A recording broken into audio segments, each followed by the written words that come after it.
So now you're at $500,000, and that's actually fantastic. You're very close to achieving financial freedom. And in this video, I'm going to share 9 tips on how you can go from $500,000 to $1 million. So let's get started. So how to invest $500,000 to $1 million, and the 9 tips to get you there. And for this video series, I really started with how to invest $10,000 to how to invest $50,000 to how to invest $100,000, and I kind of skipped over the $300,000 one, even though I plan to make a video for it. So now we're at $500,000.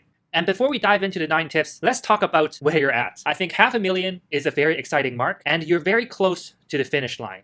And in this slide, you can see the finish line right there, and the rainbow is just behind the finish line. So you just gotta hang on. And when I'm talking about the finish line, I'm talking about being a millionaire, retiring early, eating unlimited amounts of chocolate muffins, and taking advantage of the IHOP 10% elderly discount when you retire. And technically, you don't need to be a millionaire to do that, but it would be really cool if you are a millionaire and then you do that as well. So let's talk about what kind of income you are expected to make. Now, if you have $500,000 and you make 10% return, that is $50,000 per year. That is a pretty sizable income. If you already have your house bought out, you don't have a mortgage anymore, so you don't really need to pay rent. And if you are able to make 30% on $500,000, then your income per year will be closer to $150K. And this will actually put you as the top 5% income earners in Canada. So that is pretty amazing as well. Now, when you're thinking about how you can go from $500,000 to $1 million, it really depends on the return that you can make. If you are making 10% return per year, then going from $500,000 to $1 million will be approximately 8 years. So if right now you're 55, or if you're 45, or if you're 50 years old, and look ahead for the next 8 years, that is pretty close to what your retirement age would be. So it's good to think ahead now. And if you are looking to make 30% return per year, like myself, then you can double your account in approximately 3 years or so. So tip number 2, when you're investing with a $500,000 portfolio, a lot of people think you need to have 50 or 100 stocks. But when I'm investing with my $500,000 portfolio, I only had less than 10 stocks. In fact, when I was at $500,000, I had 8 companies. And that's probably a surprising fact to a lot of people, because if you can find 8 companies to 10 companies, even with a $500,000 portfolio, that is already enough diversification. Because what you really want to achieve at this stage is a higher return percentage so that you can double your portfolio and become a millionaire. And this brings me to tip number 3. It is okay to invest in companies that are safe and big. And if you look at my portfolio, when I was at $500,000 mark, I don't have any EV companies. I don't have any SPAC shell companies. So these are shell companies with no operations in them. And I don't have any hot IPO stocks. That just got IPO maybe a month or 2 ago, and there's a lot of hype around them. And if you look at my portfolio during that time, you'll find out I have American Express, a company that has been around a very long time, FedEx, an international shipping company, Ulta Beauty, it's an American makeup distribution chain, very similar to Sephora in Canada, and also Intel, one of the largest chip makers in the world. And if you think about these companies, they're basically blue chip, growing, stable, predictable companies. And that's why I invested when I'm at $500,000. And just because you're investing a large sum of money doesn't mean you need to take a lot of risk. It's all about taking calculated risk and how to minimize that risk as much as possible. And this brings me to tip number 4. Don't invest in bonds and dividend stock. Now, this is a little bit counterintuitive, because if you're 55, 65 years old and you go to a bank and you go talk to your financial advisor, they're going to tell you to put some money into bonds. They're going to tell you to put some money into dividend stock, because the idea of generating passive income consistently that is guaranteed makes a lot of sense. It's very attractive, because as you get older, you should focus on generating income. To a certain extent, that makes sense. But you also need to look at what's happening in the world. And right now, the Feds is printing money. And what does that really mean? In the world where Feds is printing money, the extra money generated will be pumped into the stock market, because not everybody needs that money. And this will inflate the return on equity in the stock market, because everyone is kind of investing in the market now. And this will actually hurt the return on debt. So let me explain. Imagine you're buying a bond. And what that means is really you lend out $100 to somebody for 3% interest or 5% interest, so that they can give it back to you maybe a year or a couple years from now. So hopefully you get your money back and you get your 3 to 5% interest. But what happened? During this period of time, Fed has been printing more and more money.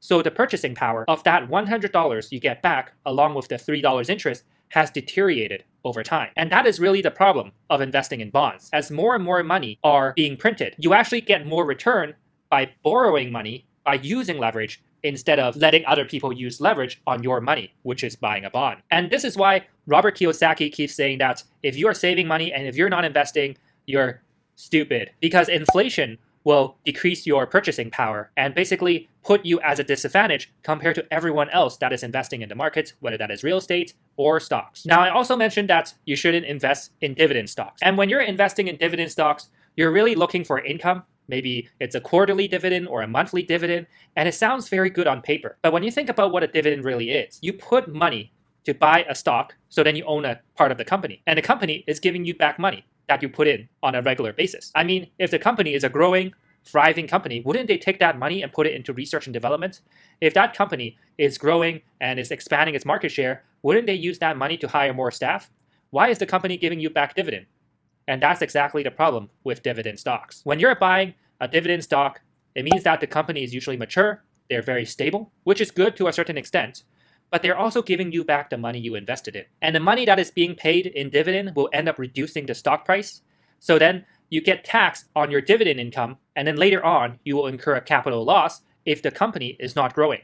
And that is a crucial observation. And on the left-hand side, you'll see a chart that supports my claim. And this is a chart on FinFiz where the y-axis is the 12-month stock price change, and the x-axis is the dividend yield. And here you can see that there's clearly a distribution to the left-hand side.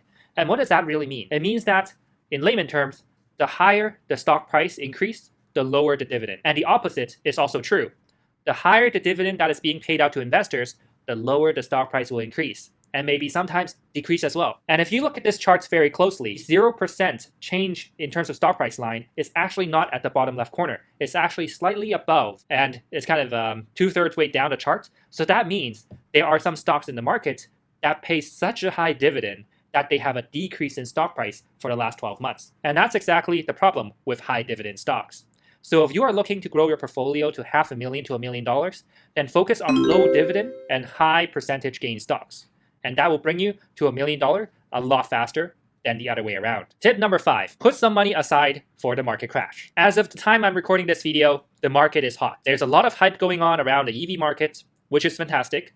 But you gotta always remember, the market will crash, and it has been crashing for many, many years. It's just a matter of which stock, which sector, and when. And here are a couple of examples. This year, GameStop, which is a gaming company retail chain, was overshorted, and then afterwards the hedge funds covered their positions, which caused the stock price to go from $3 all the way to around $400, and it came back down to around $65 all within 2 months. And here on the left-hand side, you can see that chart. Now the second example is cannabis, which is weed.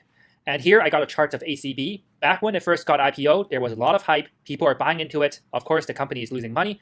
And then after weed encountered some regulation issues or a slowdown or an oversupply, the bubble burst, and the company went from $100-something all the way down to $8 to $3 or so. So here you can see the drop. And a third example is really Nikola, which is an EV company, and it talks about making a hydrogen-driven semi-truck. There was a lot of hype around the stock, and you can see that it has gone up quite a bit. And then afterwards, people call them a fraud. They have no product, they only have an idea, and the stock came crashing down. So that's why it's always good to have some cash aside to invest when there is a market crash, because it always happens, and it always will. So this brings me to tip number 6. How much cash should you have on hand? And here's a quick and dirty formula for you to determine how much cash you should have on hand. Now, the best thing you can do when the market is about to crash is to hold on to cash, unless somehow you're very smart and you are able to short the market. And here is the rule of thumb that I use. The percentage of cash you should have in your portfolio should equal to the probability you think a market crash will happen. And let me give you a couple of examples. So let's say I think that there's a 10% chance of a market crash happening. So I'm going to hold 10% cash in my portfolio.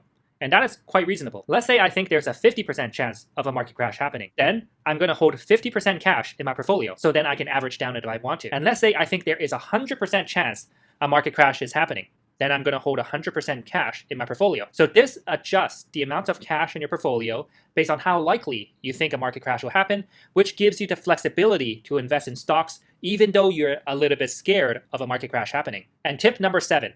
Focus on investing in discounted stocks. Now, this is diving a little bit deeper into my investing strategy, but basically, the way I see it is a 2x2 table. You have the good times when the market is going up, and you also have the bad times when there's a market crash. And on the other side, you have investing in hype, momentum-driven stocks, and you also can invest in discounted stocks. Now, during the market is going up, it usually works out for both strategies, whether you're investing in a momentum-driven stock or a discounted stock. What's really important is when there is a market crash and you are investing in a hype stock, you end up buying at a high, and you will be incurring a much larger loss. And if you study the dot-com bubble, even a tech company like Apple can go down by 60 to 80% during a market crash for that specific sector. And you can see the same pattern when it comes to investing in Canada Bullet stock during the market crash, and it can go from $100 to $3. And this brings me to the other side of the coin, where if you are investing in discounted stocks and there is a market crash, then at least your drawdown, the decrease in your portfolio, will be a lot less than investing in hype stocks. And that's what's really important, because it's not the good times that will take you out of the market, it is the bad times that will take you out of the market. You can imagine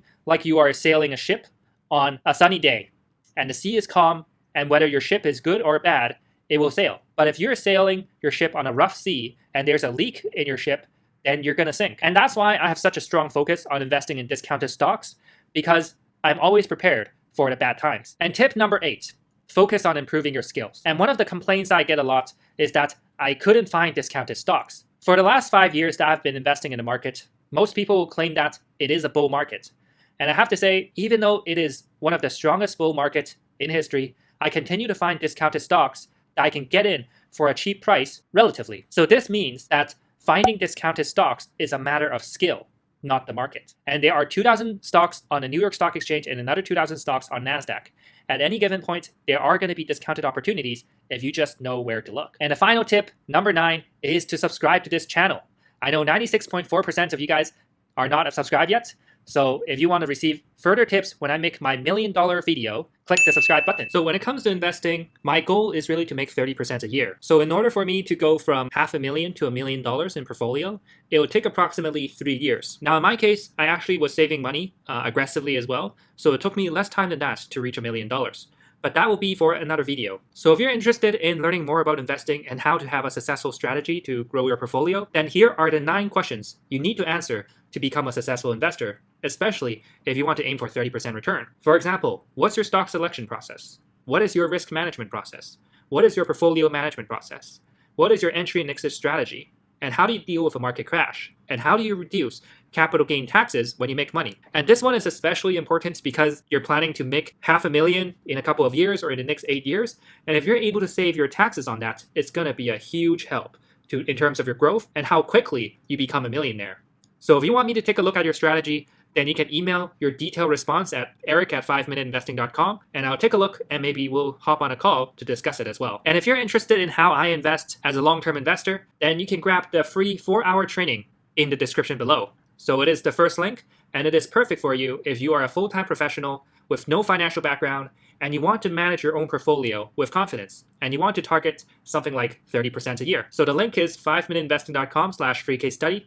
It is the first link in the description below. Now, in terms of Investing Accelerator, in this video, I want to celebrate the success story of Adrian, where he made 35% from Motorola in 7 months, Daniel, where he made 25% from Outrix in 2 months, and Annie, where she made 48.5% gain from ADP in 2 months. So congratulations to you all, and all 3 of them are veterans in Investing Accelerator. So these are multiple success stories that have come from them before and after. And in terms of Investing Accelerator, this month, I'm looking to help another 20 professionals without a financial background to master investing. So the target is really 30% a year, and the stretch goal is 30 people. I think that is the maximum I can handle for now. So if you want to secure a seat and master investing ASAP, then go to the first link in the description and watch the free case study to start. In terms of the giveaway, in this video, I'm looking to give away The One Thing by Gary Keller. So it focuses on what's important and ignore everything else that's not important, which is very similar to how I invest in the market as well. So if we reach 100 likes for this video, I'll be giving away the book to one of the people who comment below. So leave a comment and it is free. So we'll see who's the winner. And the next video is really about how to manage $1 million portfolio. So it is an untitled video. I haven't thought about exactly what to talk about yet, so we'll get to that when we get there.